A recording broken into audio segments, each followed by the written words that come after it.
Think about the last time you bought a snack because the front of the box said something like made with whole grains, guilt-free, or boost your energy.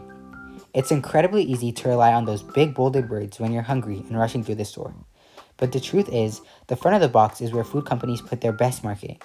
If you want the real, unfiltered story about what you're putting into your body, you're going to have to flip the package over and look at the black and white grid, the nutrition facts label. At first glance, it can look a bit overwhelming, just a wall of numbers, percentages, and scientific terms. But once you know how to decode it, that label becomes your personal cheat sheet. It cuts through the marketing noise and gives you the exact data you need.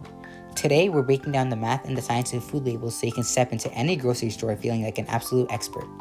Welcome to episode 2 of Beyond the Label. I'm your host, and I'm so glad you're tuning in today. In our last episode, we learned about food additives and talked about looking past the chemical names on ingredient lists. Today, we're taking the next major step in our food literacy journey by tackling the nutritional facts label itself. Whether you're a student trying to fuel your brain for exams, a parent keeping an eye on your family's well-being, or someone simply watching to understand how food translates into energy, this episode is for you. We're going to walk through the labels step by step, discuss what those numbers actually mean, and uncover a few common traps that catch even the most health-conscious shoppers.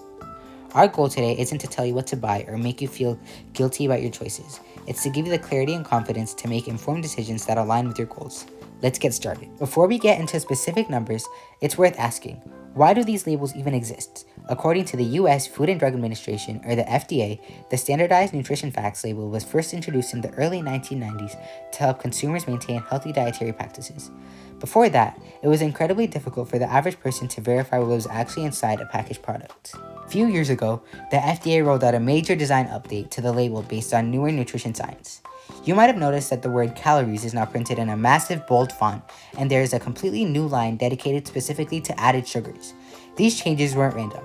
They were designed to make the labels more reflective of real life. Nutrition labels matter because they bridge the gap between food marketing and food reality. Research from Harvard University's School of Public Health explains that when consumers regularly use nutrition labels, they tend to choose foods with higher nutritional quality. The label isn't there to judge you or act as a food police. It's an objective tool designed to give you transparency. At the very top, you'll find serving size and servings per container. This is the single most important part of the entire label because now every single number below it is based on the specific amount. According to the USDA, serving sizes are not recommendations for how much you should eat. Instead, they're based on the amounts of food and drink that people typically consume in real life. If the serving size for a bag of chips is 15 chips but you eat 30, you have to multiply every single number on that label, the calories, the fat, the sodium, by 2. Right below the serving size is calories. Simply put, a calorie is a unit of energy. It's the measure of how much energy your body gets from a serving of that food. Calories are not something to fear. Your body needs them to pump your heart, blink your eyes, think deeply, and move your muscles. Up are the nutrients you want to monitor. First is total fat, which is broken down into saturated fat and trans fat.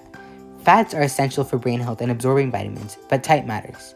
The American Heart Association notes that minimizing trans fats and moderating saturated fats can significantly protect your long-term cardiovascular health. Next, you'll see cholesterol and sodium. Sodium is an essential mineral, but is highly prevalent in packaged foods as a preservative and flavor enhancer.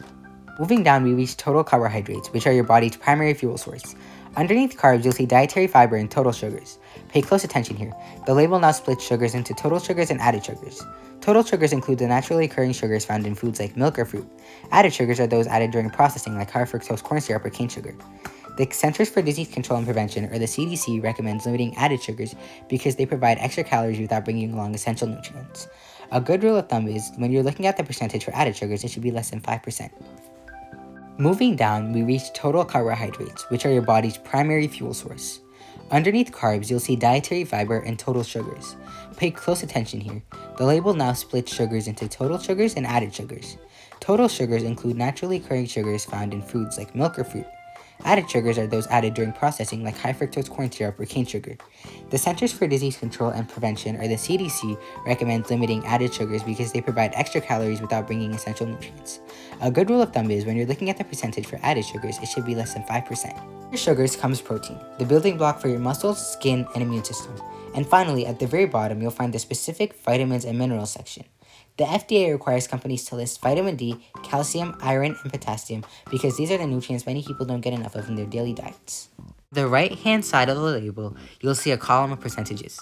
This is the percent daily value. The percent daily value tells you how much a nutrient in a single serving of food contributes to the total daily diet of 2,000 calories. A great rule of thumb to keep in mind is the 5/20 rule. If a nutrient has a percent daily value of 5% or less, it is considered low in that nutrient. If it has 20% or more, it is considered high. So if you're looking for a food that is a good source of fiber, you want to look for a percent daily value closer to 20%. If you're trying to keep your sodium intake moderate, you want to see a percent daily value closer to 5%. Even when people try to read labels, it's easy to stumble into a few common pitfalls. The biggest mistake is the single serving trap. Many food packages look like they're meant to be eaten by one person in a single sitting, like a bottle of iced tea, a large convenience store cookie, or a small can of soup. However, if you look at the top of the label, you might find the package actually contains 2 or 2.5 servings. If you consume the whole package, you're consuming double or triple the listed numbers. Another common mistake is only focusing on one single metric, like looking exclusively at calories or fat. For example, a product might be marketed as low fat or 100 calories, which sounds great on the surface, but if you look closer at the rest of the label, you might find the manufacturer added a significant amount of sodium or added sugars to make up for the lost flavor of the fat. Finally, people often confuse total sugars with added sugars. A container of plain Greek yogurt and a container of fruit-flavored yogurt both might show a high amount of total carbohydrates and total sugars.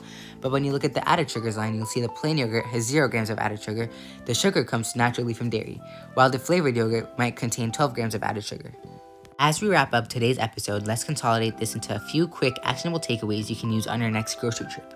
First, always start at the very top of the label with the serving size. Never assume a package is single serving just because of its size. And utilize the 5/20 rule when looking at the percent daily value column.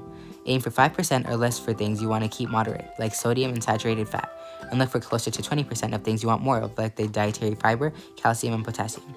Third, look specifically at the added sugars line rather than the total sugars to understand how much extra sugar was introduced during manufacturing versus what occurs naturally in the food. That is a wrap on episode 2 of Beyond the Label. I hope you feel a little more powerful and a lot more confident the next time you flip a food package around. It's all about looking past the flashy front cover and finding the facts on the back. If you found this episode helpful, please take a moment to like and subscribe and share this with someone in your life who wants to become a savvier shopper. Get ready for episode 3 because we're going to dive into a vibrant and highly discussed topic, artificial food dyes. We'll look at why they're used, what the scientific consensus says about their effects, and how to spot them on your labels. Thank you so much for listening to Beyond the Label. Stay curious, keep reading those labels, and I'll see you next time.